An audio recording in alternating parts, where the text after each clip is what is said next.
Kama kuna vitu vya kuachana navyo, kujikung'uta navyo, usimuke navyo mwaka ujao, jikung'ute. Niseme na kujikung'uta, kujinasua, kutoka. Kwa hiyo chochote ambacho kimekutesa, kimekuumiza mwaka huu, hukuweza kufika kwenye malengo yako, shughulika nacho Desemba hii. Unapoingia Januari, unaingia ukiwa uko fresh. Mungu alipofunua hatima Yusufu, kwamba Yusufu ni lango, aliposhirikisha kile ambacho Mungu amemsemesha, kikainua vita. Kama kuna roho ya uharibifu imeachiliwa kwako kwa matamko, yawe ya kiibada au katika hali ya kawaida, inakufuatilia, itahakikisha kuna wakati unaweza ukawa unainuliwa, neema ya Mungu inakuonekania, unakuja kwenye semina kama hizi, unafunguliwa, unainuliwa, baada ya muda na kurudisha tena chini. Kuna baadhi ya matukio ulikutana nayo ilikuwa ni magumu sana, lakini bado Mungu alisimama upande wako, kwa sababu kuna mahali Mungu anataka ufike, bado hujafika. Inua mikono yako juu, omba haya maombi baada yangu. Sema: Mungu uliye hai, katika jina la Yesu ninakushukuru kwa rehema na neema ambazo umeziachilia juu ya maisha yangu. Wewe ni Mungu uliyekuwa pamoja nami kutwa nzima ya leo.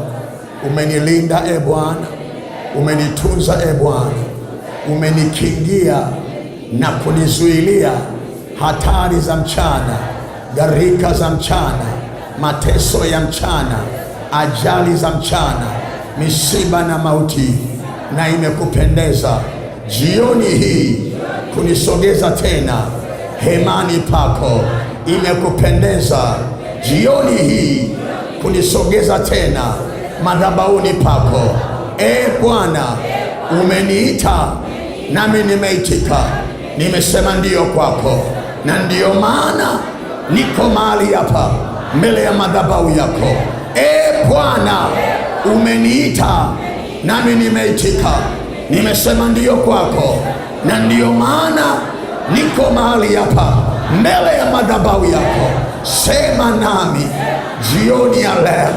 Mkono wako wa uweza, mkono wako wa nguvu, mkono wako wa ishara, mkono wako wa maajabu, mkono wako wa miujiza, mkono wako wa uponyaji ukanihudumie jioni ya leo, ukaniguse jioni ya leo.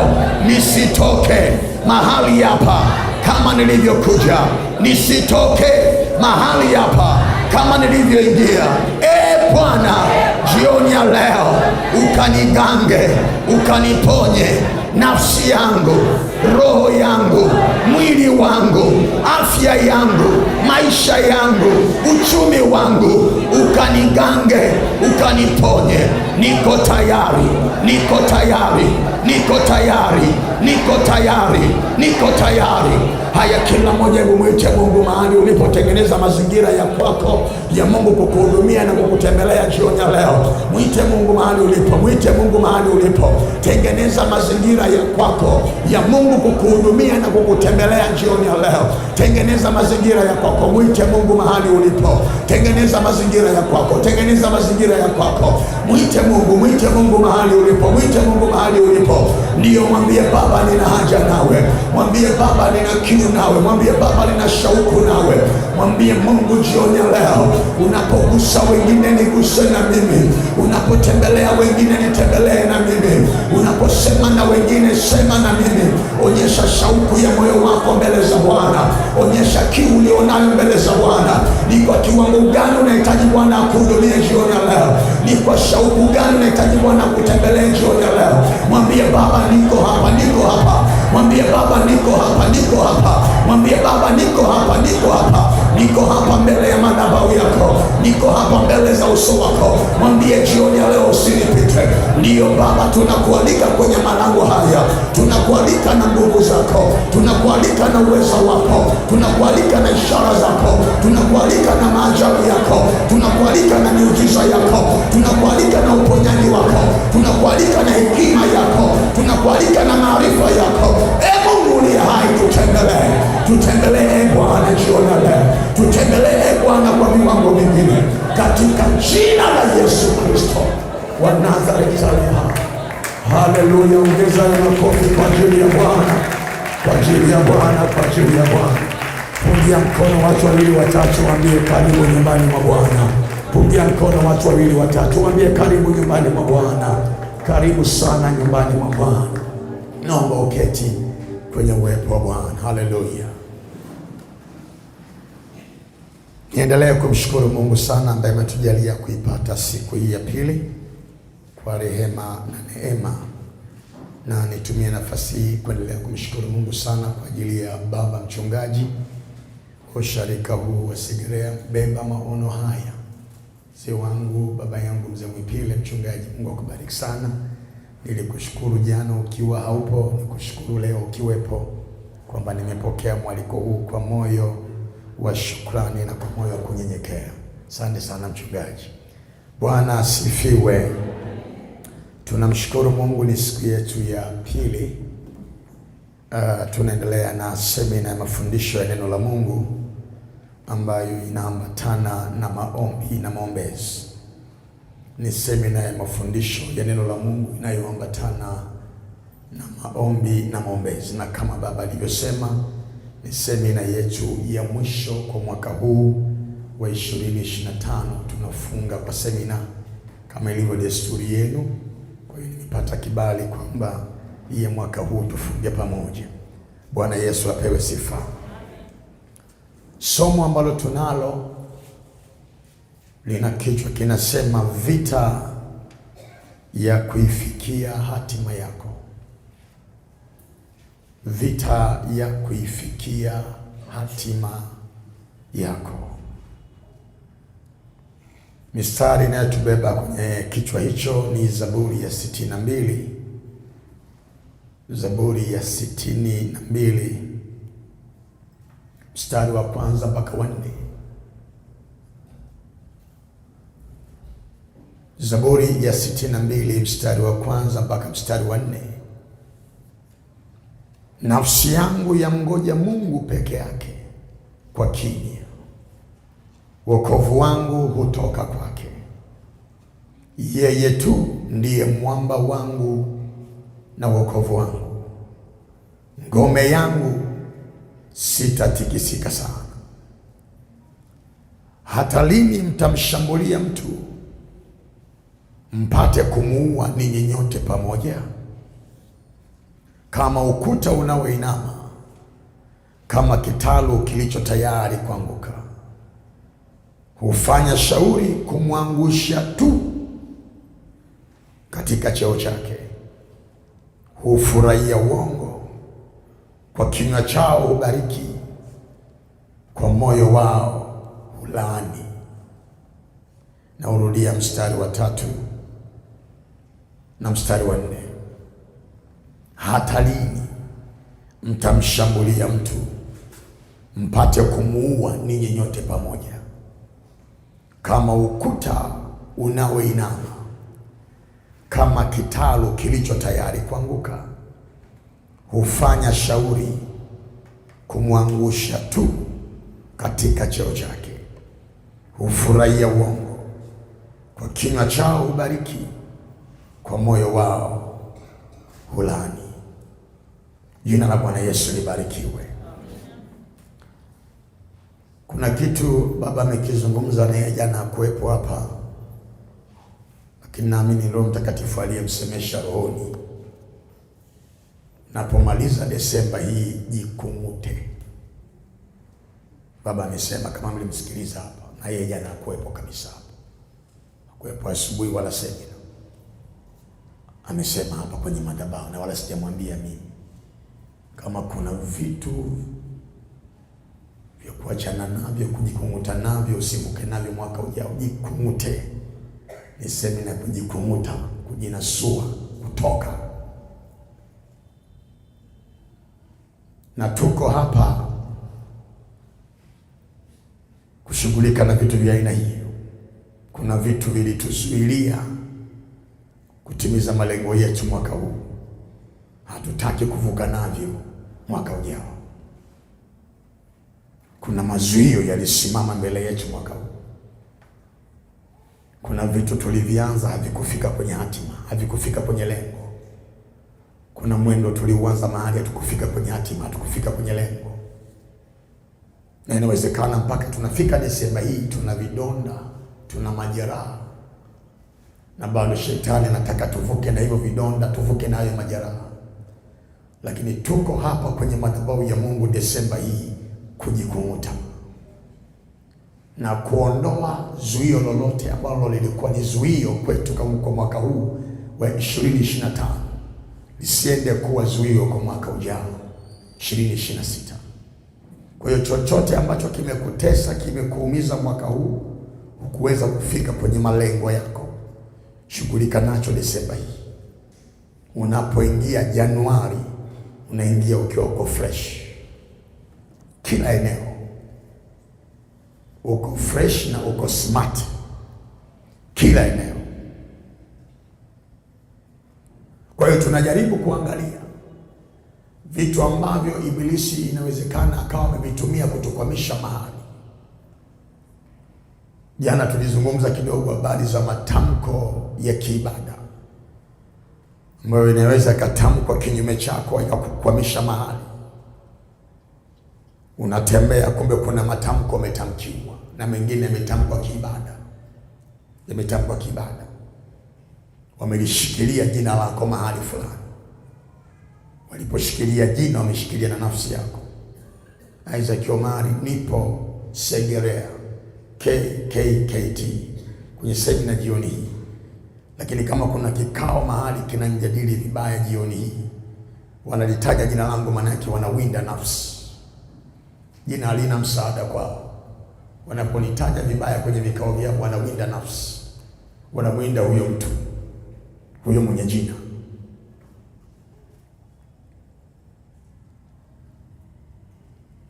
Jana tulizungumza habari za Yusufu. Mungu alipofunua hatima ya Yusufu na hatima ya familia yao, kwamba Yusufu ni lango kwake mwenyewe kwenye maisha yake, lakini pia ni lango kwa familia na kwa taifa la Mungu. Nikisema kwa familia na taifa la Mungu, naomba tu nielewe ni familia hiyo moja, lakini inakuwa familia tukimtaja Yakobo, na mtu huyo huyo anakuwa taifa la Mungu tukimtaja Israeli. Yusufu alikuwa kama lango la kuleta ukombozi wa baadaye, na Mungu akaanza kumsemesha Yusufu kwa njia ya ndoto. Aliposhirikisha kile ambacho Mungu amemsemesha au amemwonyesha au amemshirikisha, kikainua vita. Nilikusemesha jana, haikuwa vita ya kawaida, ilikuwa ni vita ya kiroho. Alikuwa ni shetani anayepingana na cha Mungu ndani ya Yusufu. Hawakuwa tu ndugu wa Yusufu kama ndugu wa Yusufu. Kilichowafanya ndugu wa Yusufu wamchukie Yusufu mpaka wabebe wazo la kumuua ni kwa sababu kile ambacho Yusufu amekishirikisha kwao kilikuwa kina Mungu ndani yake. Zile ndoto zilikuwa zina Mungu, ile mipango ilikuwa na Mungu. Kwa zile ndoto hazikutoka tu kwenye akili ya Yusufu, hazikutoka kwa mzee Yakobo, zilitoka mbinguni kwa Mungu kumwonyesha Yusufu anakoelekea. Zilitangaza mwisho wao tangu mwanzo. Pakainuka vita, na ile vita ikawa ni kubwa. Si tu kwamba walimchukia, lakini kwanza wamuondoe kwenye hiyo nafasi, wakaweka shauri kumwangusha kwenye hiyo nafasi. Zaburi tuliyosoma inasema wanafanya shauri kumwangusha tu kwenye cheo chake, wakutoe kwenye hiyo nafasi. Lakini wakaenda mbali zaidi ya hapo. Si tu wamwangushe kwenye hiyo nafasi ili alichokibeba kisitimie, walienda mbali zaidi ya hapo, wakawa wana wazo la kumuua. Hilo ni wazo la shetani mwenyewe. Mwivi haji ila aibe, achinje na kuharibu. Mimi nalikuja ili wawe na uzima, kisha wawe na utele, alisema Yesu kwenye Yohana 10:10. Kwa hiyo wazo la kuua, wazo la kuua popote pale ambapo linasimama, wazo la kuua, na hasa wazo ambalo linasimama kuua cha Mungu, nyuma yake yuko ibilisi, yuko shetani, bila kupepesa macho. Yuko adui. Alianza kuua tangu kwenye bustani ya Eden, kuua cha Mungu. wanamfuatilia. Tuliona jana wakachinja mpaka mbuzi, ilikuwa ni ibada ile wanaifanya pasipo wao kujua. Wakamwaga na damu, wakaichukua nafsi ya Yusufu kupitia kanzu yake ambayo walibaki nayo. Hawakumrudishia kanzu yake walipomuuza kwa wale wa Midiani. Hawakubaki na kanzu kama kanzu, walibaki na kanzu kama nafsi. Nilikwambia walikuwa wana uwezo wa kurudi nyumbani bila vazi la Yusufu. Na wamuulize tu mzee Yakobo, mbona hatumuoni Yusufu hapa? Au Yusufu au mzee Yakobo waulize, huko mlikokuwa mnachunga hamjamuona ndugu yenu? Maana nilimtuma wafuate, na wangesema tu hatujamuona ingetosha. Waanze kumtafuta polini, wao wakiwa wanajua wameshamuuza kwa Wamidiani, hata onekana tena. Na Yakobo hajui kama mtoto wake kauzwa. Wangemtafuta polini hata kwa mwaka mzima na wasingemuona, na ingeishia hapo. Lakini walirudi nyumbani na tamko, hatujamuona isipokuwa tumekuta nguo yake hii, na wewe iangalie, imeloa damu, ni ya mwanawe hii. Na tamko hilo ambalo lilitamkia kule porini, kule jikani, wakichinja huyo mbuzi wao, tutasema mnyama mkali amemla, ndilo wakaja nalo nyumbani. Na Yakobo akalipokea kwa haraka. Hii kanzu ni ya Yusufu, yumkini ameraruliwa, mnyama mkali amemla mwanangu. Anaanza kilio, roho ya mauti ikapokelewa nyumbani. Kwa hiyo wanalia msiba usiokuwa na maiti. Lilikuwa sio tukio la kawaida mtu Mungu, ilikuwa ni ibada, na kuna roho iliyoachiliwa kwa huyo mwenye hilo vazi lililochovya kwenye hiyo damu, na hiyo roho ilimsumbua Yusufu. Ndiko mahali na kuelekea jioni ya leo. Wakati mbuzi anachinjwa, Yusufu hakuwepo. Wakati wanasema tutasema mnyama mkali amemla, ameshauzwa tayari, lakini ile roho ilimfuatilia Yusufu. Inawezekana umetamkwa mahali, wewe haupo huko Dar es Salaam, lakini umetamkwa mahali, umetamkwa kule kijijini, umetamkwa pale mtaani, umetamkwa kule ulikosoma, umetamkwa kwenye ofisi yako ulifanya kazi mara ya kwanza, kwenye lile eneo la kwanza la biashara. Kuna mahali umetamkwa kiibada, na kuna vitu vinakuja kwako pasipo wewe kujua. Yusufu hakujua kwamba anafuatiliwa na roho ya mauti iliyotamkwa kule porini kwenye madhabahu isiyo rasmi. Lakini ile roho iliachiliwa na ikawa inamfuatilia, iliachiliwa na ikawa inamfuatilia. Huyu ni marehemu tayari, huyu ni marehemu tayari, ni marehemu tayari. Hata nyumbani kwao wanajua huyu ni marehemu tayari, na matanga walikaa, ni marehemu tayari, wameshamlilia tayari huyu. Ile roho ilikuwa inaendelea kufuatilia, na ni roho ya hatari sana. Kama kuna roho ya uharibifu imeachiliwa kwako kwa matamko, yawe ya kiibada au katika hali ya kawaida, inakufuatilia, itahakikisha kuna wakati unaweza ukawa unainuliwa, neema ya Mungu inakuonekania, unakuja kwenye semina kama hizi, unafunguliwa, unainuliwa, baada ya muda na kurudisha tena chini. Ndivyo vitu vilivyokuwa vinamtokea Yusufu. Yusufu amefika Misri, hiyo habari unaelewa vizuri, itaanzia pale. Akauzwa Yusufu, akauzwa Yusufu. Aliuzwa kwa nani? Aliuzwa kwa Potifa, kuwa askari mkubwa tu kwenye nchi ya Misri. Alipouzwa Yusufu, Mungu alikuwa pamoja naye, akapata kibali. Kwa hiyo unaona ameinuliwa Yusufu, ameinuliwa Yusufu. Lakini katika hicho kiti ambacho amekikalia, ile roho ilifuatilia pale, huyu marehemu anainuliwaje hapa? Ametajwa kama marehemu aliyekufa. Anapataje cheo? Anapataje sifa kubwa? Anapataje promotion? Anapataje mshahara huo? Anapataje kibali hicho?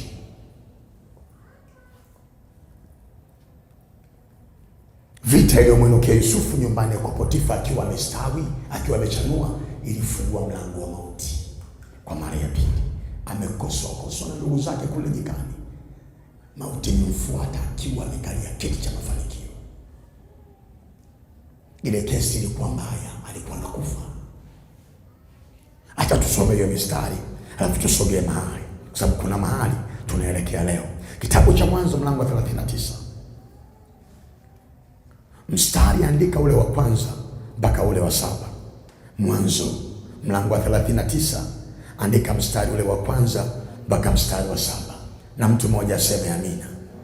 Biblia inasema hivi: basi Yusufu akaletwa mpaka Misri, naye Potifa, akida wa Farao, mkuu wa askari, mtu wa Misri, akamnunua mkononi mwa hao wa Ishmaeli waliomleta huko. Bwana akawa pamoja na Yusufu, naye akasitawi, naye alikuwa katika nyumba ya bwana wake yule Misri. Bwana wake akaona ya kwamba Bwana yu pamoja naye, na ya kuwa Bwana anafanikisha mambo yote mkononi mwake. Yusufu akaona neema machoni pake, akamtumikia, naye akamweka awe msimamizi juu ya nyumba yake, na yote yaliyomo akayaweka mkononi mwake. Ikawa tokea wakati alipomweka awe msimamizi juu ya nyumba yake na vyote vilivyomo, Bwana akabariki nyumba ya yule Misri kwa ajili ya Yusufu. Mbaraka wa Bwana ukawa juu ya vyote alivyokuwa navyo katika nyumba na katika shamba. Akayaacha yote aliyokuwa nayo mkononi mwa Yusufu, wala hakujua habari za kitu chochote chake, ila hicho chakula alichokula tu. Sasa angalia mstari wa 7. Angalia mstari wa 7. Ikawa baada ya mambo hayo, tunza vizuri hilo neno, nimekuja kufundisha. Ikawa baada ya mambo hayo, mambo ya kustawi, mambo ya kuchanua, mambo ya kufanikiwa, mambo ya kuingia kwenye mahusiano, mambo ya kuingia kwenye ndoa, mambo ya kuanza ile biashara, mambo ya kuanza ile kazi, mambo ya kununua kile kiwanja, mambo ya kujenga, mambo ya kuagiza ile gari.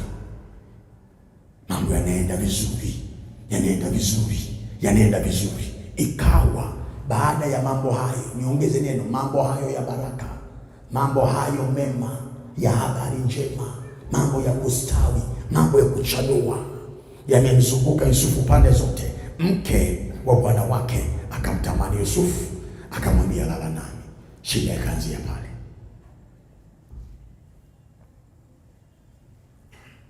Yusufu alikuwa hajui, na wakati haya mambo yanatokea, kitabu hiki cha Mwanzo ambako mimi leo tunakisoma leo, Yusufu alikuwa hajui kukisoma, ndio alikuwa anakiishi.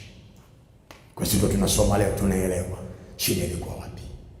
Yusufu mpaka hatua hii anafika hapa, alikuwa hajui kama anafuatiliwa na roho ya mauti iliyoachiliwa kwenye ibada ya kimizimu kule nyikani walipochinja mbuzi, wakatamka mnyama mkali amemla. Amefika Misri, anafanikiwa. Anafanikiwa. Mama, umeenda kwenye ile ofisi unafanikiwa. Umeenda kwenye ile kazi unafanikiwa. Umeenda kwenye ile biashara unafanikiwa. Umeenda umepata kibali. Milango imefunguka, tunakuona umefanikiwa. Lakini kama kuna kitu kinakuja nyuma na hujawahi kuwa na taarifa kwamba kuna kitu kinakuja nyuma kunifuatilia, kuna kuaga na maanguko ya ghafla. Maanguko ya ghafla. Hii roho ilikuwa inauliza, huyu ndugu inakuwaje anapata kibali kwa Potifa, wakati nafsi yake ilishakamatwa kule, ni marehemu na ameshadiliwa na msiba. Hiki kibali kinatokea wapi? Mbona anastawi? Mbona anachanua? Mbona anafanikiwa? Tunamzimaje hapa? Tunamzimaje hapa? Kupitia lango la mke wa bosi wake. Mama anaanza kuleta shida kwa kijana. Na unafahamu ya kwamba Yusufu alikataa. Ukiendelea kusoma Biblia inasema hakumsumbua mara moja, zaidi ya mara moja. Zaidi ya mara moja. Lakini Yusufu aligoma, akasema hapana. Nina Mungu kwenye maisha haya alionisogeza hapa. Hata uhai nilionao hapa ni Mungu. Baraka hizi zote ni Mungu. Kwa hiyo acha niendelee kumheshimu. Nimekalia kiti hiki kwa sababu ya mkono wa Mungu.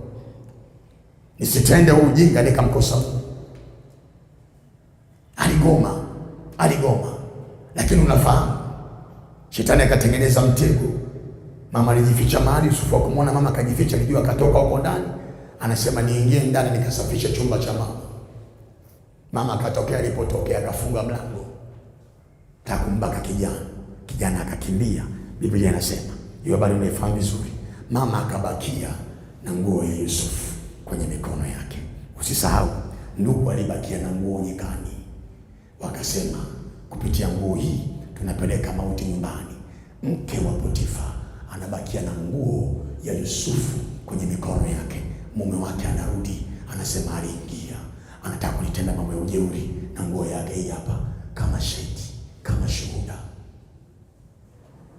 Kwa hiyo kuna kitu kiliachiliwa kwenye hata mavazi anayoyavaa aliyoacha kule nyikani, yafuatilia atakayoyavaa mbele ya safari. Kama yale yalitolewa kafara na haya atakayonunua gari yako leo, ile leo yafuatilie pale. Mlango uliopeleka mauti nyumbani kwa mzee Yakobo ni kanzu ya Yusufu. Baba, itazama hii kanzu, sio ya mwanao. Mlango unaopeleka mauti kwa Potifa, Yusufu auawe, ni kanzu ya Yusufu. Ili uamini, angalia nguo yake ninayo hapa.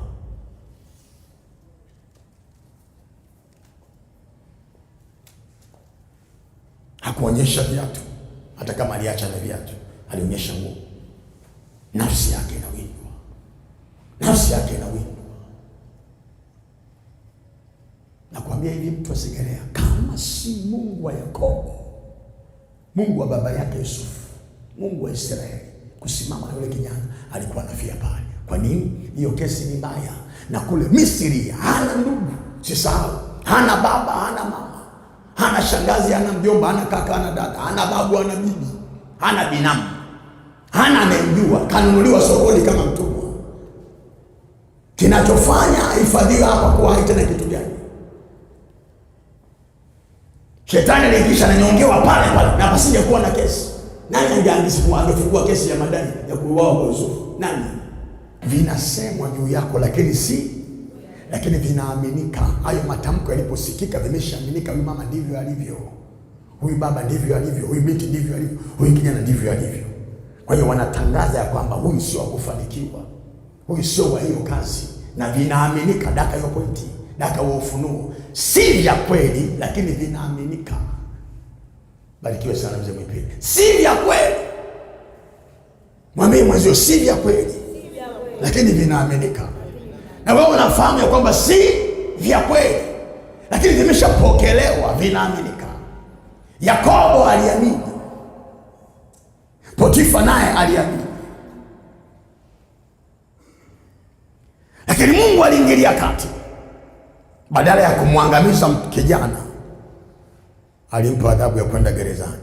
Nitakwambia nini maana ya kwenda gerezani, lakini kwanza angalia mstari ule wa 19 mpaka wa 20 pale pale kwenye Mwanzo 39. Sitaki nikuchoshe, nataka twende vizuri. Nikifika hapa Jumapili najua tumeelewana vizuri. Kwa hiyo sitaki nikuchoshe na mistari mingi nikuvuruge. Ondoka na kitu kimoja tu ambacho utakuwa umekielewa na unajua unaenda kusimamia wapi.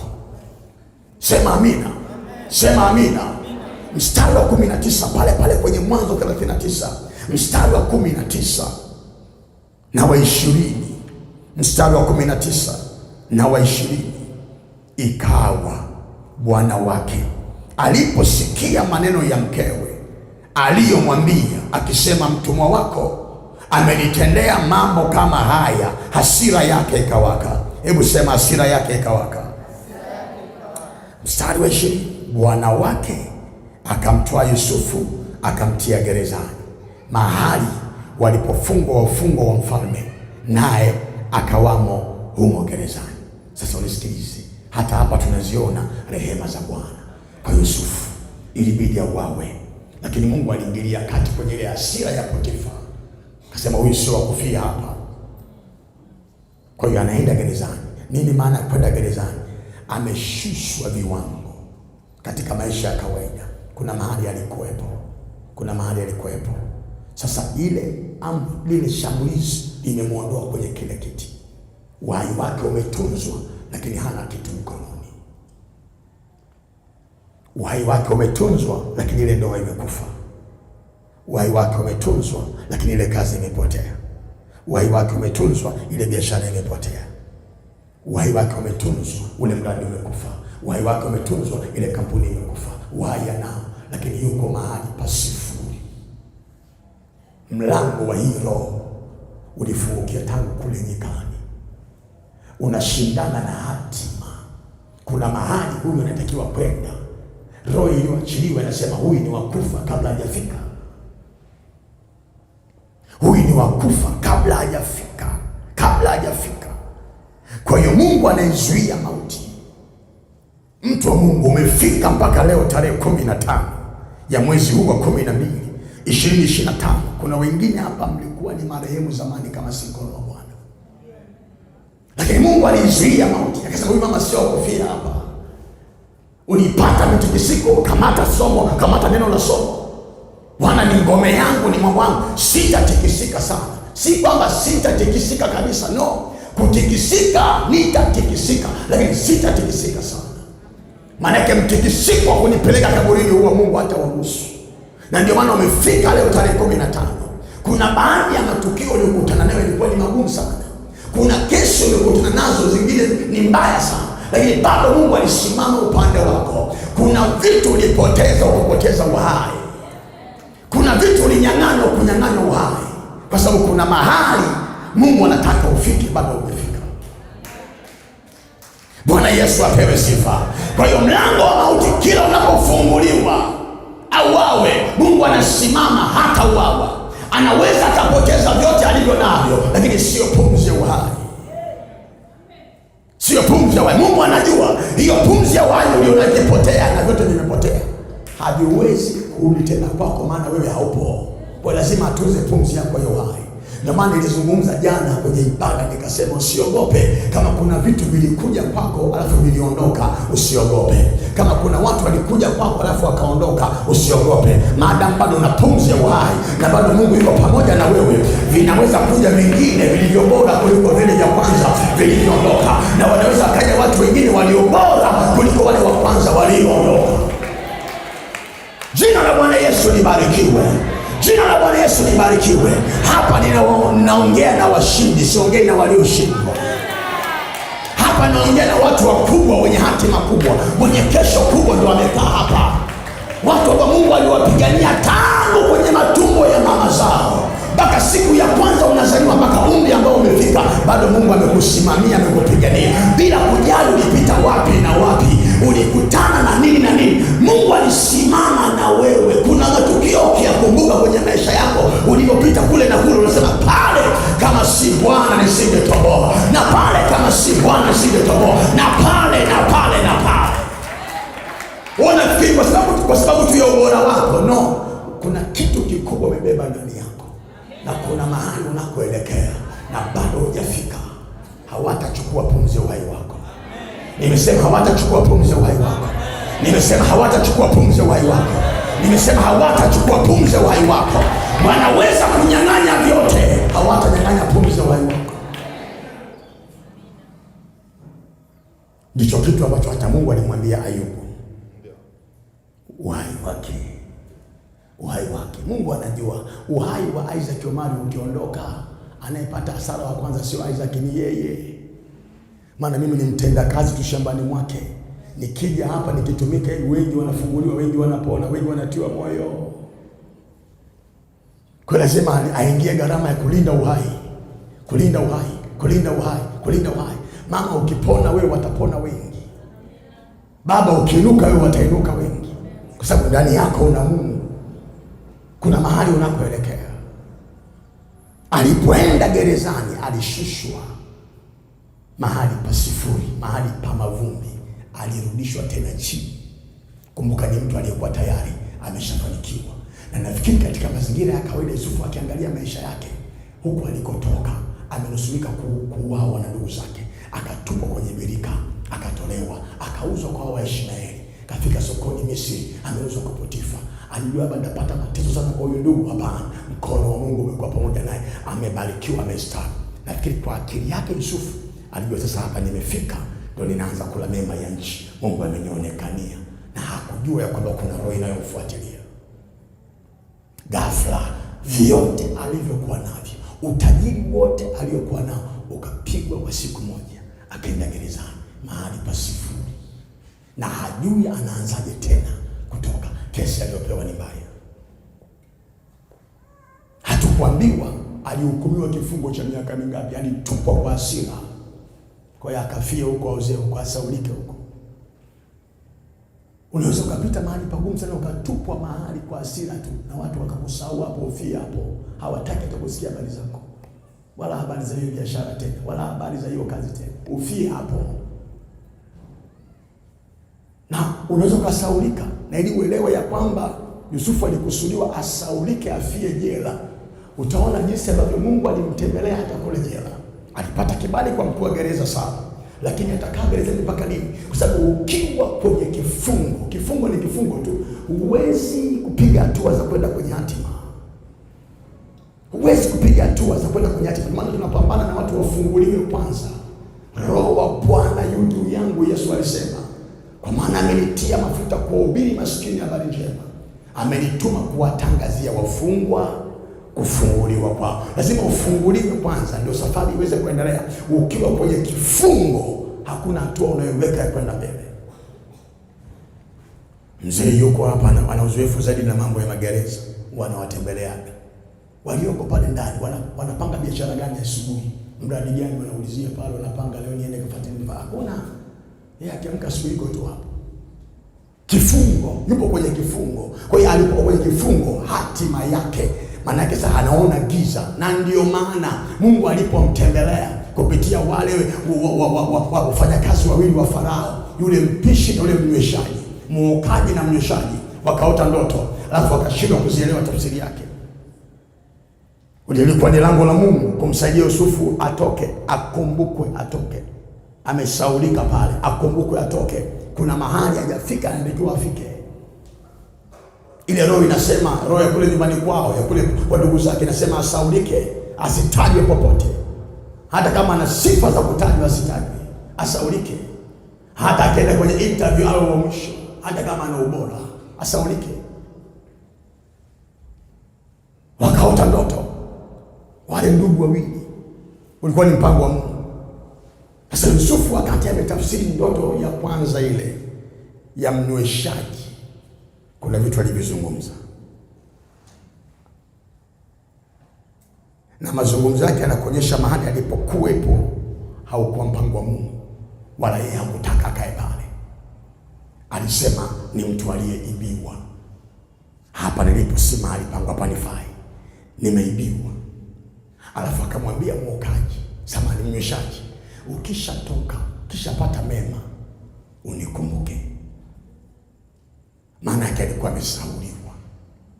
Unikumbuke. Takoiona hayo maneno, alafu nikuonyeshe kitu, tusogee mahali fulani. Tusogee mahali fulani. Angalia sasa kitabu cha Mwanzo pale pale, mlango wa 40. Mstari wa 12 mpaka wa 15. Wewe daka tu Ufunuo. Daka tu Ufunuo. 40 kitabu cha Mwanzo 12-15. Mwanzo 40 12-15. Yusufu akamwambia tafsiri yake ndio hii. Matawi matatu ni siku tatu. Baada ya siku tatu Farao atakiinua kichwa chako, atakurudisha katika kazi yako, nawe utampa Farao kikombe mkononi mwake, kama desturi ya kwanza ulipokuwa mnyweshaji wake. Angalia mstari unaofuata. Ila unikumbuke mimi. Ila unikumbuke mimi. Angalia kitu ambacho Yusufu anakidai kwa ndugu. Msaada unaotaka kwa ndugu. Ila unikumbuke mimi utakapopata mema, ukanifanyie fadhili, na kuomba ukanitaje kwa Farao na kunitoa katika nyumba hii, ukanitangaze kwa Farao, ukanitamke kwa Farao, na kuniondoa kwenye kamba hizi, na kuniondoa kwenye kifungo hiki. Nitoe hapa, nitoe hapa. Hapa hakuna kitu ambacho nasogeza mahali. Hapa naona giza tu kwenye hii nyumba. Nitoe. Tumalizie mstari wa 15. Kwa sababu hakika naliibiwa kutoka nchi ya Waebrania, wala hapa sikutenda neno lolote hata wanitie gerezani. Pointi yangu uone kwenye mstari wa 14. Ila unikumbuke mimi utakapopata mema, ukanifanyie fadhili, na kuomba ukanitaje, ukanitangaze, ukanitamke kwa Farao, na kunitoa katika nyumba hii. Semina hii imekuja kwako. Mungu akukumbuke, na tangazo litolewe, tamko litolewe, ili kwenye nyumba ya utumwa wowote uliotumwa uliotumikishwa nao katika mwaka huu wa 2025 uweze kutoka. Unapoingia 2026 unaingia ukiwa huru, sio tena kwenye kifungo chochote. Usisahau nabii wa jana. Mzee, somo la jana la Kiluteri lilikuwa na nguvu sana. Semeni na moyo wa Yerusalemu, kauambieni kwa sauti kuu, vita vyake vimekwisha, uovu wake umeachiliwa. Kila bonde litainuliwa, kila mlima na kilima kitashushwa. Palipopotoka patanyoshwa, palipoparuza patasawazishwa. Wote wenye mwili watauona utukufu wa Mungu pamoja. Utukufu utafunuliwa na wote wenye mwili watauona pamoja. Utukufu utafunuliwa. Lile somo la jana, yani hata hapa linaingia, ni kama ufunguo Mungu alitupa. Kuna tamko litatamkwa na limeshaanza kutamkwa kwako. Hautabakia kwenye nyumba ya utumwa. Kuna kamba zitakatika, kuna vifungo vitakuachia, kuna vitu ulikuwa uvione utaanza kuviona, kuna vitu ulikuwa uvisikii utaanza kuvisikia. Yusufu anamwambia, nenda ukanitende, nikumbuke nimesauliwa hapa, nifie hapa. Tangu biashara yangu ilipoanguka, hakuna anayezungumza vizuri, wala hata mtu anayesema tumpe hata mtaji, tumwazime, tumkopeshe, haaminiki tena, tumwache afie pale. Tangu kazi ya kwanza ipotee, niko tu hapa. Tangu shule ya kwanza iharibike, niko tu hapa. Tangu mahusiano ya kwanza yafe, niko tu hapa. Tangu niharibike kwenye ile ndoa, niko tu hapa. Tangu nikwame pale, niko tu hapa. Nikumbuke nitoke kwenye nyumba ya utumwa. Kuna watu mlikuwa mko pale juu kama Yusufu, lakini shambulio la adui lilipoinuka limewapeleka chini na hauna msaada wa kuinuka. Watu wanakupita wanaenda huko pale, umesauliwa na wanataka usauliwe hapo, ufie hapo. Hii ilikuwa ni roho kamili inayofuatilia maisha ya Yusufu. Alipotupwa gerezani, wala Biblia haisemi alihukumiwa miaka mingapi, atakaa miezi mingapi au miaka mingapi, haisemi. Afie huko ndani. Yusufu anaona nimetupwa hapa, nisauliwe, nifie hapa ndani, na nikiwa hapa ndani hakuna kitakachotimia kwenye maisha yangu. Kwa hiyo nipambane kwanza kutoka hapa. Nipambane kutoka hapa. Nipo kifungoni, nitoke hapa. Tafadhali wewe mnyweshaji, utakaporudi kwenye kazi yako unikumbuke mimi, ukanitoe hapa. Nenda kanitamkie neno jema mbele ya Farao ili niweze kutoka hapa. Lakini Biblia inasemaje? Yule ndugu alipotoka hakumkumbuka Yusufu. Tumalizie mistari michache pale, alafu nisogee mahali fulani. Angalia mstari wa 20 pale kwenye Mwanzo wa 40. Angalia mstari wa 20 mpaka ule mstari wa 23. Jina la Bwana Yesu libarikiwe. Ikawa siku ya 3, siku ya kuzaliwa kwake Farao, akawafanyia karamu watumwa wake wote. Akakiinua kichwa cha mkuu wa wanyweshaji na cha mkuu wa waokaji miongoni mwa watumwa wake. Akamrudisha mkuu wa wanyweshaji katika kazi yake ya kunyweshwa, naye akampa Farao kikombe kononi mwake. Bali akamtundika mkuu wa waokaji kama Yusufu alivyowafasiria. Angalia mstari wa 23. Lakini huyo mkuu wa wanyweshaji hakumkumbuka Yusufu, alimsahau. Halo? Unafikiri alikuwa ni yeye? Vita, mama usaulike tu, mwanaume usaulike tu, chochote ambacho unakifanya kisionekane, kisaulike tu, kipuuzwe tu, watoto wako wasaulike tu, biashara yako isaulike tu, ipuuzwe tu, waione kama nyanya mbovu inayoinuka, wipite tu hapo. Juhudi yote kwenye kazi isaulike, ipuuzwe tu. Hata kama kuna nafasi pale ofisini za wengine kwenda kusoma huko, wewe hata kama una haki ya kwenda, unapuuzwa tu, unapeleka wengine. Vyao vinaenda kwa wengine, wanapuuzwa tu, usaulike tu. Kumbe ni kifungo. Na Yusufu alikuwa hajaelewa. Sisi leo tunaosoma Mwanzo ndio tunaelewa. Haikuwa vita ya kawaida. Malango yamesimama ya kuzimu, huyu ndugu asifike kwenye hatima, afie pale. Nimekusomea mistari yote, mtu wa Mungu, kuonyesha kwamba kile ambacho ndugu wa Yusufu walikifanya kule nyikani kilikuwa sio kitu kidogo katika ulimwengu wa roho, kilikuwa ni kikubwa na kilitesa maisha ya Yusufu. Kabla Yusufu hajakalia kiti cha waziri mkuu Misri, mpaka anafika kwenye hatima anakalia kiti, amenusurika na vifo huku vya hatari na kudharauliwa na kusauliwa mahali. Mkuu wa uonyeshaji hakumkumbuka Yusufu, alikaa gerezani Yusufu. Biblia inasema miaka 2 baadaye Mungu anatembea tena ndani ya Misri, anazungumza na Farao habari ya ndoto zingine. Farao anaita wachawi wake na waganga, wanashindwa kufasiri ndoto. Ndio utashangaa yule mkuu wa uonyeshaji, hiyo ni miaka 2 imeshapita, anamwambia Farao, na yakumbuka leo makosa yangu. Ndio anaanza kuzungumza habari ya gerezani, kuna mtu yuko kule na aliniambia nimtaje huku, anasema na yakumbuka leo makosa yangu.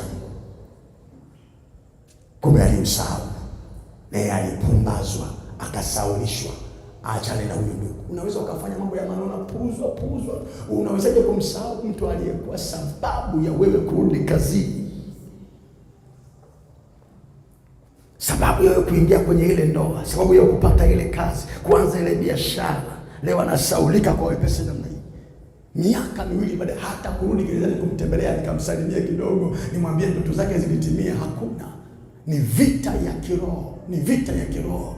Tamko linasema huyu ni marehemu, abaki hapo kifungoni. Yusufu ameongea neno gumu sana akiwa gerezani, na aliibiwa. Ukishaibiwa unakuwa kifungoni. Ukiwa kifungoni hakuna kitu unafanya. Na kuna wengine mko mahali hapo, mpo vifungoni, lakini kwa sababu unajua tu unafanya kazi, unafanya biashara, unajiona uko huru, lakini angalia matunda unayoyapata. Tunafunga mwaka sasa, ni Desemba. Kuna wengine mmefanya kazi kuanzia Januari mpaka Desemba hii, lakini mkononi hauna kitu. Mtu mmoja aliongea mahali na ikaniumiza sana. Anasema Biblia inasema asiyefanya kazi na asile. Anasema habari mbaya ni hizi, nikwambia, kuna watu wanafanya kazi na bado hawali. Asiyefanya kazi na asile. Kuna watu wana kazi na hawali. Shetani anakuwa mbaya. Kuna watu wana kazi na hawana chakula. Kuna watu wana biashara na hakuna faida. Kuna watu wana ndoa na hakuna furaha wala amani. Kuna watu wana mahusiano yao lakini hakuna lugha nzuri pale. Ni maisha hayo. Yusufu anasema naliibiwa. Kwa hiyo alipoibiwa alitiwa gerezani. Isaya 42:22. Isaya 42:22. Unaonyeshwa watu walioibiwa wametiwa kwenye magereza. Hakuna mtu anayewasaidia, wala wenyewe hawezi kutoka pale ndani. Isaya 42:22. Anasemaje pale? Lakini watu hawa ni watu walioibiwa.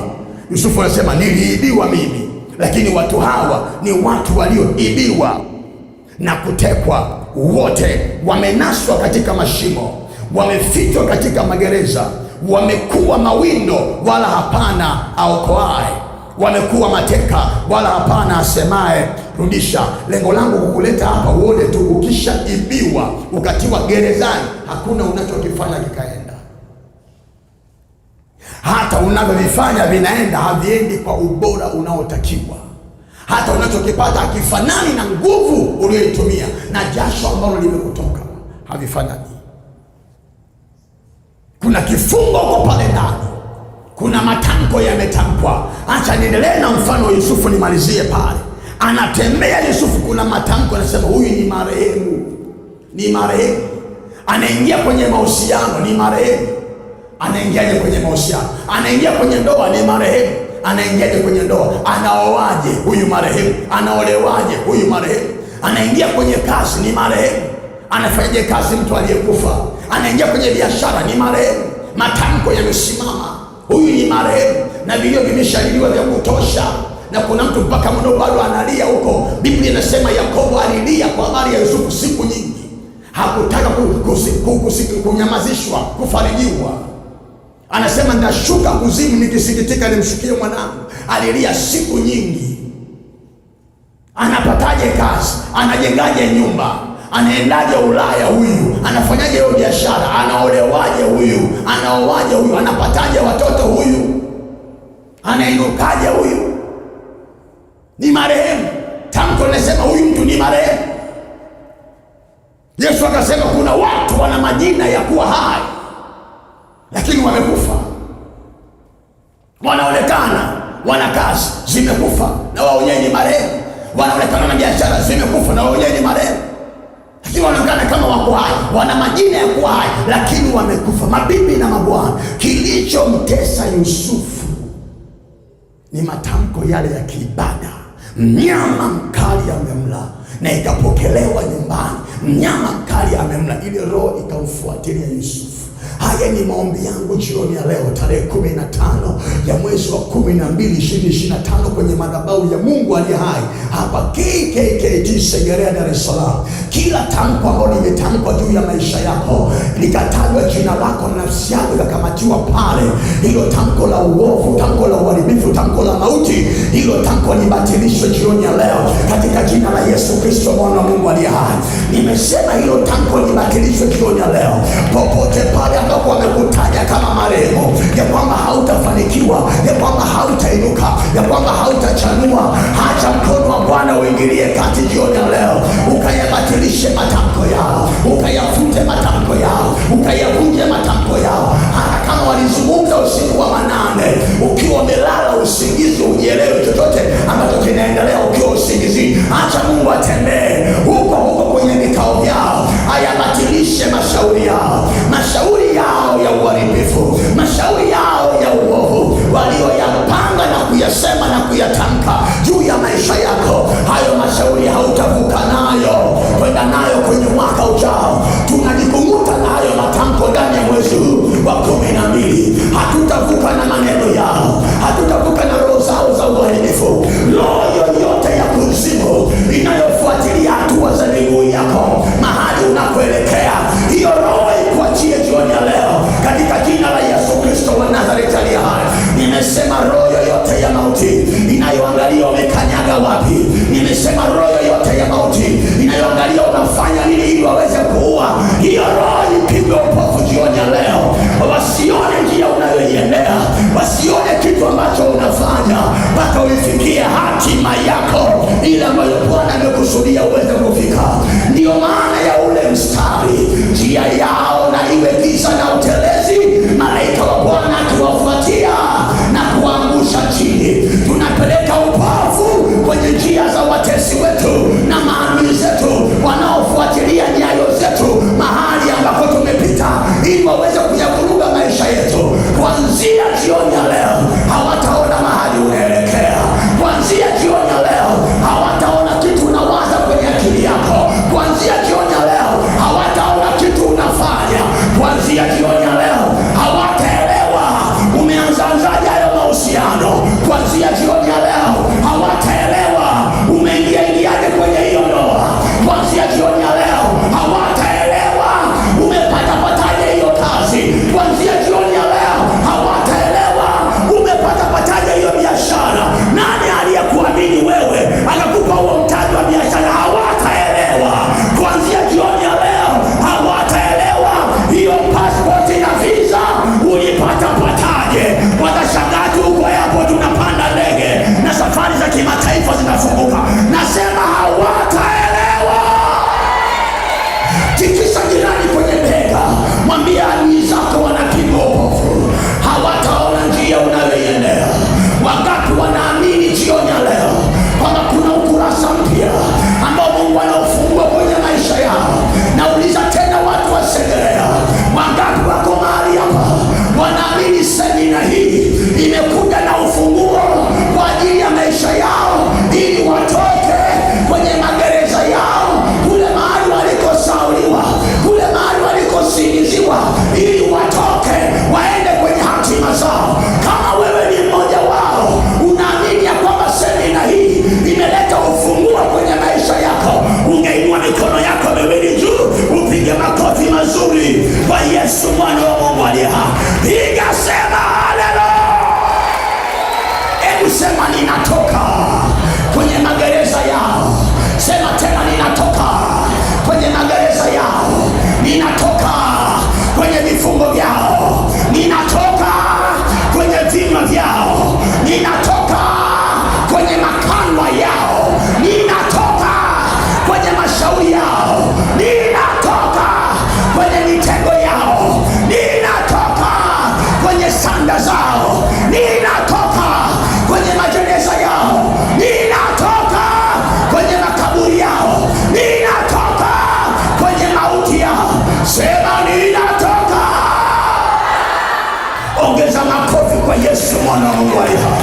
Nimesema ongeza makofi kwa Yesu mwana wa Mungu aliye hai.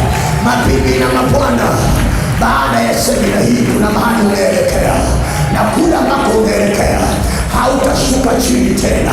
Hakuna aliyesikia hata niseme tena. Kuna mahali unaelekea, na kule ambako unaelekea hautashuka chini tena. Wamesikia wachache, hata niseme kwa mara ya tatu. Baada ya semina hii naona hatua za miguu yako kuna mahali zinaenda, na kule unaenda hautarudi nyuma tena.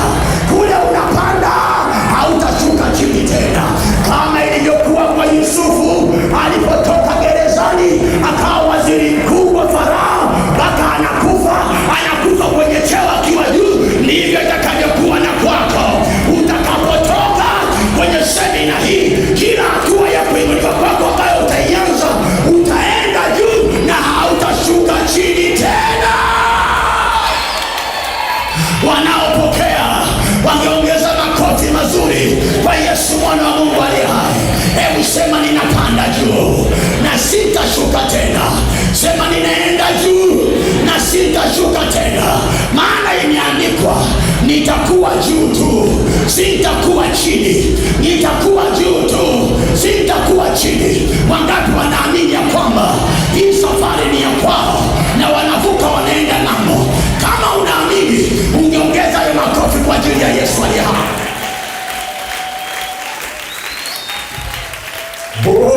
Shakara dosa. Kamba zao zinakatika, vifungo vyao vinakatika. Kamba zao zinakatika, minyororo yao inakatika. Nimesema kamba zao zinakatika, minyororo yao inavunjika, mapingu yao yanavunjika, magereza yao yanavunjika. Tunatoka. Wangapi wanasema ninatoka jioni ya leo? Nauliza watu wa Segerea, wangapi wanasema ninatoka jioni ya leo? Wanaoroga waroge, lakini mimi ninatoka. Wanaoniongelea vibaya waendelee kuongea vibaya, mimi ninatoka.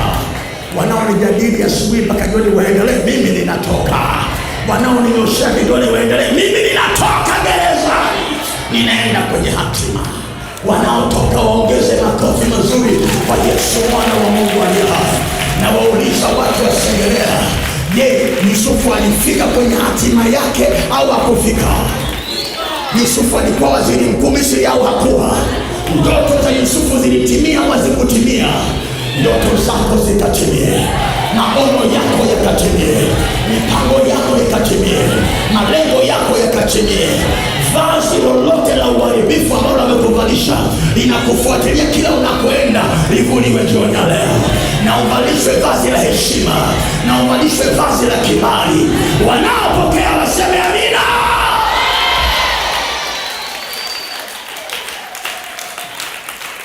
Kuna watu hawana kazi, utaanza Januari na kazi. Hujaliwa na mnyama mkali. Hujaliwa na mnyama mkali. Walitangaza umeliwa na mnyama mkali. Hujaliwa na mnyama mkali. Uko hai kwenye biashara yako. Uko hai kazini kwako. Wanasema umeliwa na mnyama mkali. Wanakuona uko umesimama. Wanasema umeliwa na mnyama mkali. Wanakuona uko umeinuliwa. Jisambue jioni ya leo. Hujaliwa na mnyama mkali. Kuwa ni mapito tu, lakini yupo Bwana ameweza kusimama, atakuinua jioni ya leo, atakutoa gerezani jioni. Hujaliwa na mnyama mkali. Yeye yupo, anaweza kutoa kwenye gereza, na jioni ya leo atakutoa na familia. Piga makofi mazuri kwa Yesu mwana wa Mungu aliye hai. Sema sijaliwa na mnyama mkali. Kwa mara ya pili, sijaliwa na mnyama mkali. Kwa mara ya tatu, sijaliwa na mnyama mkali. Kwa mara ya nne, sijaliwa na mnyama mkali. Kwa mara ya tano, sijaliwa na mnyama mkali. Kwa mara ya sita, sijaliwa na mnyama mkali. Kwa namba 7 ya ukamilifu, sijaliwa na mnyama mkali. Ambao hawajaliwa na mnyama mkali wangepiga makofi kwa Yesu mwana wa Mungu aliye hai. Piga sema haleluya. Na kwa sababu haujaliwa na mnyama mkali, utakayokwenda kuyafanya kuanzia Januari yatakwenda kuonekana. Sema amina. Sema tena.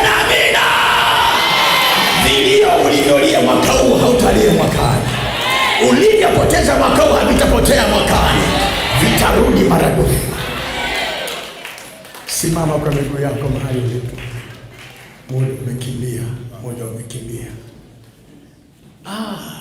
Mzee Mpira, hii madhabahu ina Mungu. Hii madhabahu ina Mungu.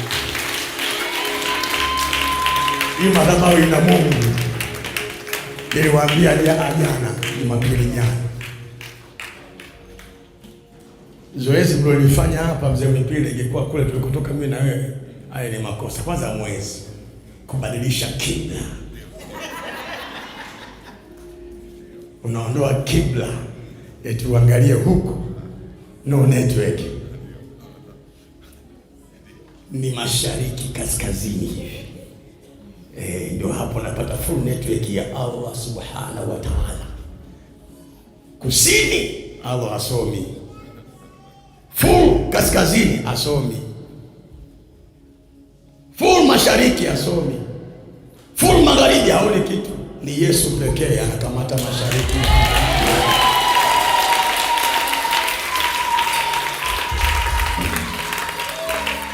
Ingekuwa msikitini hapa hata upako usingeonekana mpaka turudi pale, lakini Bwana yuko kila mahali. Kabla ya sadaka, mikono yako miwili inua juu, niongoze maombi hapa, na tutatoa sadaka baadaye. Funika macho yako, niongoze haya maombi. Nilikwambia hii ni semina ya kuvuka, ni semina ya maombi na maombezi. Funika macho yako. Hapa mbele, kabla sijaongoza haya maombi, nitaomba na mtu mmoja ambaye nashuhudiwa rohoni. Kuna vazi zito umevalishwa, umepewa uzito kwenye kila jambo zuri, kwenye kila jambo jema, kwenye kila jambo la baraka. Una moyo mzito. Mengine ambayo hayana umuhimu una wepesi wa kutosha, lakini kwenye mambo ya baraka, mambo mazuri, wanakuwekea uzito sio kwa kawaida. Vitu vinakupita, umesahauliwa, umesahauliwa. Kuna vazi umevalishwa, lazima livuliwe jioni ya leo. Vazi zito, naitiwa kazi, moyo mzito. Eti mama mmoja pale Morogoro Bungo, yeye anauza maua haya, ana ndugu zake wako Ulaya. Kuna ule msimu sio, anasema wa summertime. Sababu anapokuwa anataka maua ya kutoka Afrika, lete maua huko, anasikia uzito kwenye moyo kwenda Ulaya. Wanamtumia mpaka tiketi. Tumeshakuandalia kila kitu, njoo. Nasikia tu uzito. Wanamtumia mpaka advance ya hela, bado mzito. Kuna mtu yupo kwenye ibada hii, una uzito. Yaani hata mwaka umetembea kwa tabu sana kwenye mambo mazuri, kwenye mambo mema. Yaani umeenda kwa uzito kama vile kuna mtu anakuambia sio wewe. Sio wewe nafasi hiyo. Sio wewe wa habari njema hiyo. Tukiwa tunaongoza haya maombi, wewe uje uombe kwenye madhabahu. Kama nilivyoita jana, baadhi ya watu kuja kwenye madhabahu. Hata kama muda umesogea kidogo, lakini tusikuache ilo vazi ukaondoka nalo tena leo. Hapana. Utoke hapa na miguu mepesi, kukimbilia kwenye baraka, kukimbilia kwenye mema, kukimbilia kwenye afya, kwenye uzima, sio kwenye mauti, sio kwenye ajali, sio kwenye hasara. Na msubiri huyo mtu kabla sijaanza maombi. Njoo uombe hapa mbele, ambaye una uzito kwenye kila jambo zuri. Wamekuwekea uzito vinavyokuzia wala uvijui. Simama tu hapo. Una uzito kwenye kila jambo jema. Yaani hata jina lako likitajwa kwa wema mahali, kama unaitwa mahali fa jambo ni zuri kwako, bado kuna uzito. Huo uzito sio wa kawaida. Kuna vazi wamekuvalisha aliko sawa. Mweke mistari, nitapita kwa haraka kuweka mkono kwa haraka tu. Usiamini sana mkono wa mhubiri kwamba ndio muujiza. Mkono wa Bwana ndio wenye muujiza. Funika macho kila mmoja. Kanisa zima haya maombi tutayaomba. Hata kama hauna shida, kama wenzetu waliokuja hapa mbele, haya maombi yaombe. Haya maombi yaombe. Siku yetu ya pili leo. Siku yetu ya pili leo. Funika macho. Wahudumu nilisema nikiita watu mbele, hatuweki imani kwenye kuangusha watu. Tunaweka imani kwenye watu kuguswa na mkono wa Bwana. Lakini pawepo na watu nyuma kuwasaidia. Pawepo na watu nyuma kuwasaidia. Sababu nguvu ya Mungu inaposhuka kushughulika na vitu vya kiroho, mtu anaweza akapoteza nguvu. Tunamuita Mungu aliye hai. Funika macho kila mmoja. Na usifunike macho ukawa unawaza nisianguke. Mwangalie Yesu. Usipoteze hiyo connection katika ulimwengu wa roho. Mwangalie Yesu. Ninachokitamani hapa, nguvu ya Mungu ikuguse, ilo vazi liondoke, utoke ukiwa mwepesi. Muujiza wako uko ndani. Wahudumu, ongeza namba, naona mko wachache. Mnapenya mko katikati. Mikono inua juu. Funika macho kila moja. Wahudumu pekee yao ndio hawataki kufunika macho, wanawahudumia watu.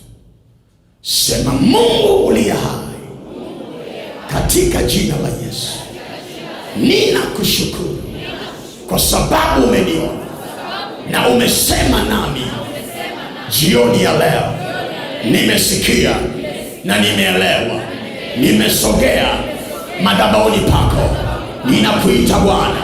Ninaomba toba, ninaomba rehema. Ninaomba toba, ninaomba rehema mbele za uso wako. Siwezi kusimama kwa haki yangu mwenyewe mbele za uso wako. Siwezi kusimama kwa ustahili wangu mwenyewe mbele za uso wako. Siwezi kusimama kwa usafi wangu mwenyewe. Ninatubu na kuomba rehema. Ninatubu na kuomba rehema, ili mkono wako uweze kunigusa na kunihudumia na kunikomboa jioni ya leo. Na sasa, Bwana, ninaiachilia damu ya Yesu kwenye nafsi yangu, kwenye roho yangu, kwenye mwili wangu, kwenye maisha yangu. Ninaita damu ya Yesu. Ninaita damu ya Yesu. Ninaita damu ya Yesu. Initakase, inisafishe, initakase, inisafishe, initakase, inisafishe, na iniondolee kila hatia iliyosimama kwenye maisha yangu, na iniondolee kila hatia iliyosimama kwenye maisha yangu. Ninaita damu ya Yesu, damu ya Yesu, damu ya Yesu, damu ya Yesu, damu ya Yesu. Iniondoe kwenye fungu la wenye hatia, iniondoe kwenye fungu la wakosaji jioni ya leo, jioni ya leo, jioni ya leo. Damu ya Yesu. Mungu amesikia toba yetu. Sasa tunakwenda kulivua vazi la uzito, la msiba, la huzuni, la maombolezo. Kuna nguvu itapita ndani yako mpaka mliosimama kwenye viti kule. Hiyo nguvu usizuie, ipokee. Na shuhudia roho itapita mpaka kule nyuma. Kuna vitu ambavyo haviko sawa kwako vitang'oka, vitang'oka, vitang'oka, vitang'oka. Kuna mazia yataondoka. Kuna kuta za Yeriko zitaanguka kwenye maisha yako. Kuna bahari itapasuka, pate mahali pa kuvuka. Sema, Yesu, sasa ninakuita. Tembelea maisha yangu, peleleza maisha yangu, tembelea nafsi yangu, peleleza nafsi yangu, tembelea roho yangu, peleleza roho yangu, tembelea mwili wangu, peleleza mwili wangu.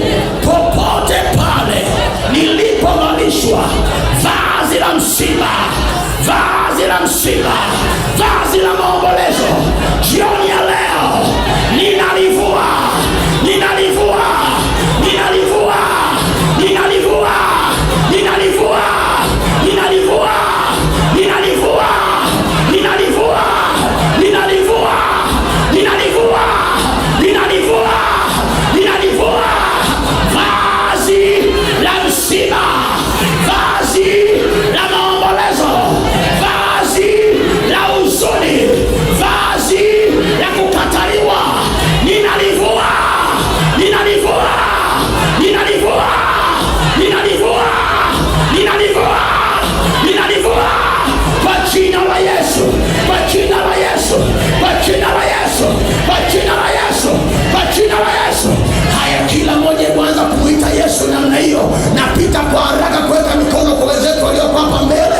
Usisubiri mkono wa mhubiri, wameendelea kumuita Yesu. Mwambie, ninavua hilo vazi. rabosaya, ninavua hilo vazi kwa damu ya Yesu Kristo, ninavua hilo vazi kwa damu ya Yesu Kristo, ninavua hilo vazi kwa damu ya Yesu Kristo, ninavua hilo vazi.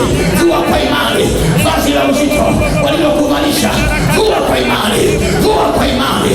Ninavua hilo vazi kwa damu ya Yesu Kristo, ninavua hilo vazi kwa damu ya Yesu Kristo, ninavua hilo vazi kwa damu ya Yesu Kristo, ninavua hilo vazi kwa damu ya Yesu Kristo, ninavua hilo vazi. Endelea. Ndio, kuna nguvu inapita. Ninavua hilo vazi kwa damu ya Yesu Kristo, ninavua hilo vazi kwa damu ya Yesu Kristo, ninavua hilo vazi kwa damu ya Yesu Kristo, ninavua hilo vazi. Saidia mama, tunavua mama hilo vazi. Chomoka, achia nafsi yake, achia nafsi yake, achia nafsi yake, achia nafsi yake. Mama, tunavua hilo vazi, tunavua hilo vazi kuanzia kwenye utosi wa kichwa. Chomoka kwenye vifungo vyao, chomoka kwenye magereza yao, chomoka kwenye mashimo yao. Mama, chomoka, chomoka. Mwinue mama, mwinue. Rabosaya, tunavua hilo vazi kwa damu ya Yesu, tunavua hilo vazi. Nguvu za Mungu ziko juu yako mama. Rabababosaka, ripako, ripapapa. Kuanzia kwenye utosi wa kichwa hata kwenye nyayo za miguu, nguvu ya Mungu iko juu yako, nguvu ya Mungu iko juu yako, nguvu ya Mungu iko juu yako. Hilo vazi linavuliwa, hilo vazi. Endelea. Mwite Yesu, kuna vazi linaondoka. Ni mhudumu ribosaya, tunavua hilo vazi kwa damu ya Yesu, tunavua hilo vazi. Nimeruka mstari. Endelea. Tunavua hilo vazi. Chomoka kwenye mashimo yao, saidio. Chomoka kwenye mashimo yao, chomoka kwenye mashimo yao, kuanzia kwenye utosi wa kichwa. Wewe roho ya kukausha vyote, roho ya kukausha vyote, umekausha vyote kwenye maisha yake, toka kwa jina la Yesu Kristo wa Nazareti. Rabosai, mama, tunavua hilo vazi, tunavua hilo vazi, tunavua hilo vazi, tunavua hilo vazi kwa jina la Yesu Kristo wa Nazareti aliye hai. Mikono miwili inua juu, kila mmoja kila mahali. Sema, Mungu aliye hai, ninavaa vazi jipya, vazi la heshima, vazi la kibali kwa jina la Yesu. Haya, anza kumshukuru Mungu taratibu, kila mmoja mshukuru Mungu taratibu, mshukuru Mungu taratibu, mshukuru Mungu kwa imani, mshukuru Mungu kwa imani. Naona kuna mizigo mizito imeondolewa, kuna mizigo mizito imeondolewa, kuna mizigo mizito imeondolewa. Mshukuru Mungu kwa imani, mshukuru Mungu kwa imani. Kuna mizigo mizito imeondolewa katika jina la Yesu Kristo wa Nazareti aliye hai. Mlioko mbele mnaweza kurudi kwenye viti taratibu, na kule nyuma anza kuandaa sadaka yako nzuri. Anza kuandaa sadaka yako nzuri. Muda wetu umesogea. Andaa sadaka yako nzuri. Muda wetu umesogea. Jesus. Siku ya ngapi leo? Segerea, siku ya ngapi leo? Segerea, siku ya ngapi leo? Kesho siku ya 3 tunahamia mahali pengine. Amen. Mpaka kieleweke. Inua sadaka yako juu, kila mmoja kila mahali. Sema, Mungu aliye hai, ninajiunganisha na sadaka yangu madhabahuni pako katika jina la Yesu. Amen. Simama, njoo toe sadaka, muda umeisha. Chomoka tu, njoo, chomoka. Sio mpaka uimbiwe nyimbo. Wewe chomoka, njoo toe sadaka. Chomoka, njoo toe sadaka. Chomoka, njoo toe sadaka. Tunza vifaa vyako vizuri, pochi yako, simu yako.